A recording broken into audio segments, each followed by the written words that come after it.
Have you ever stopped mid-yell, perhaps in the middle of a chaotic Tuesday morning in a cramped kitchen in Chicago, and realized that the louder you scream, the less your child actually hears you?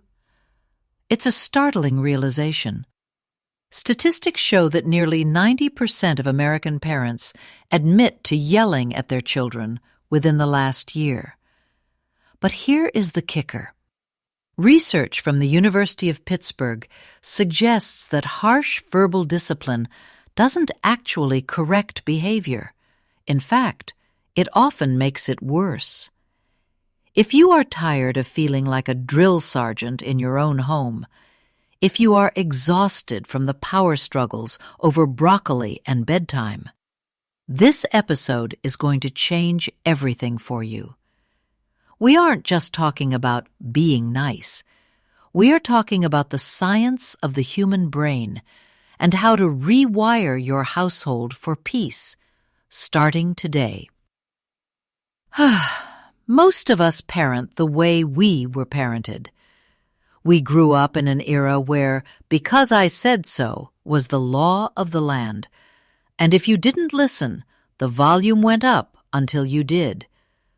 We've been conditioned to believe that if we aren't tough, our kids will grow up to be entitled or disrespectful.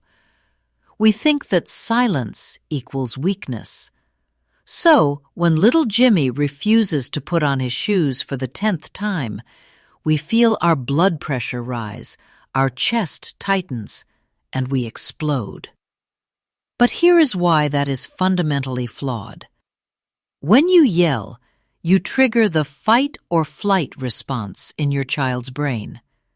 Their amygdala takes over, and their prefrontal cortex, the part of the brain responsible for logic, reasoning, and actually learning a lesson, completely shuts down.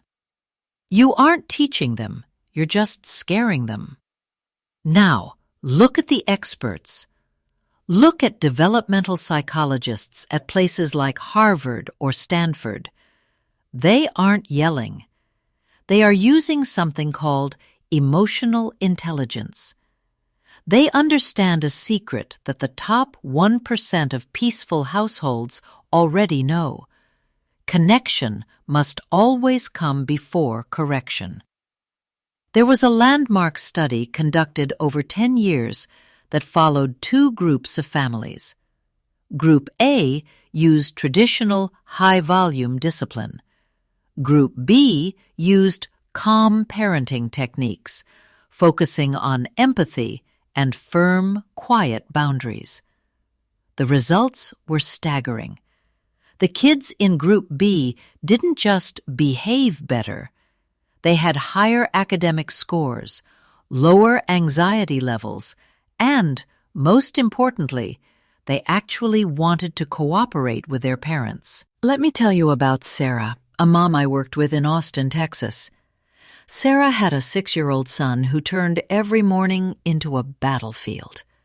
It was a cycle of "get dressed," followed by "no," followed by Sarah screaming, followed by both of them crying by 8 a.m. Sarah thought she had a difficult child. But when she learned the mechanics of the brain, she realized she was inadvertently triggering his defenses. We implemented a soft start approach. Instead of barking orders from the kitchen, she went into his room, sat on the edge of the bed, and spent 60 seconds just connecting with him, asking about his dreams or petting his head, before mentioning the clothes. Within 2 weeks, the yelling stopped. Not because the kid changed, but because Sarah changed the environment. So, how do we actually do this? I want to introduce you to the C.A.L.M framework. It's an acronym that you can memorize and use in the heat of the moment. C is for connection. A is for acknowledge. L is for limit setting. And M is for modeling. This framework wasn't just pulled out of thin air. It's based on decades of attachment theory.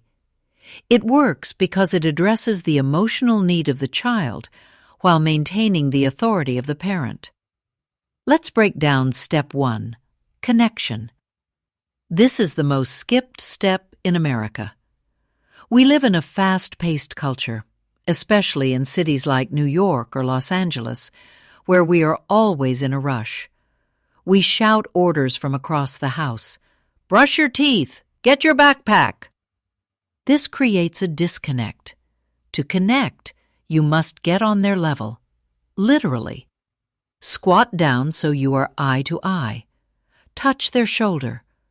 This releases oxytocin in both of you, which lowers cortisol, the stress hormone.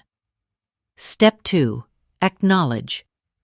This is where you verbalize their feelings. If your daughter is throwing a fit because she can't have a cookie before dinner, instead of saying, "Stop crying, it's just a cookie," you say, "I see you're really disappointed. You love those cookies, and it's hard to wait." You aren't giving in to the cookie, you're giving in to the emotion. When a child feels heard, their nervous system begins to settle. They no longer feel the need to scream for attention because you've already acknowledged their internal state. Step 3 is limit setting. This is the parenting part. After you've connected and acknowledged, you state the boundary clearly and firmly, without the extra fluff or anger. I hear you want the cookie, but the answer is no. We are having dinner in 10 minutes. You can have a cookie after you eat your chicken. Notice the tone. It's not a question. It's a calm statement of fact. Like the weather. You don't get mad at the rain. It just is. Your boundary should be just as consistent and emotionless as the rain. Finally, step 4, modeling. Your children are mirrors. If you want a child who can regulate their emotions, you must regulate yours. If you yell at them to stop yelling, you are sending a confusing, hypocritical message. You are the thermostat of the home, not the thermometer. A thermometer just reacts to the temperature. It goes up when the room gets hot. A thermostat sets the temperature. You decide that the room is going to be calm, and you stay there, even when the fire of a toddler tantrum is raging around you. Now, let's talk about the roadmap. You can't change your family dynamic overnight. It takes time to rewire those neural pathways. In week 1 and 2, your goal is simply awareness. You might still yell, and that's okay. But the moment you do, I want you to notice it. Feel how your throat feels. Notice the look on your child's face. This is the discovery phase. You'll realize that your yelling usually happens when you are hungry, tired, or running late. It's rarely about the kid. It's about your own lack of margin.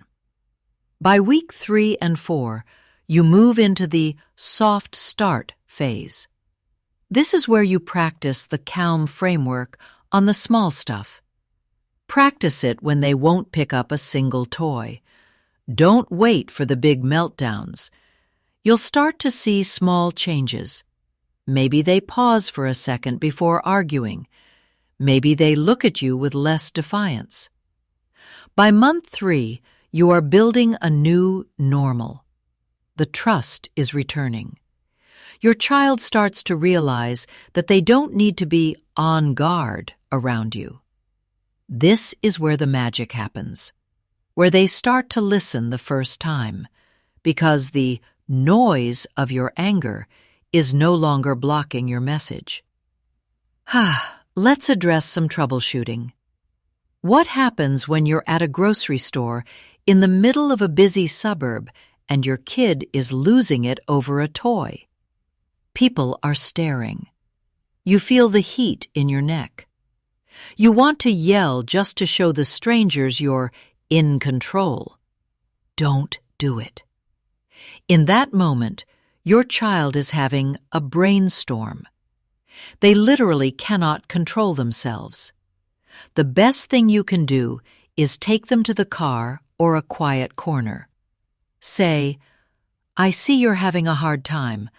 I'm going to stay right here with you until you're calm." You are being their external regulator. You are lending them your calm until they can find their own. For those of you who want the advanced layer, let's talk about mirror neurons.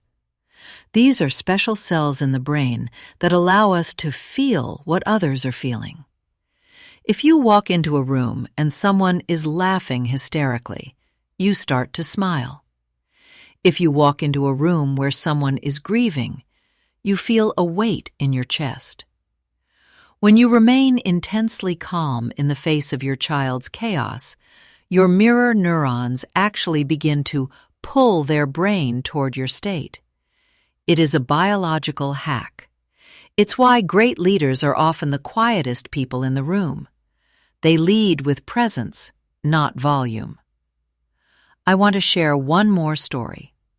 Mark, a dad from Seattle, used to pride himself on being a tough dad. He thought yelling built character. But his 10-year-old daughter started withdrawing. She stopped telling him about her day. She was behaving, but the relationship was dying.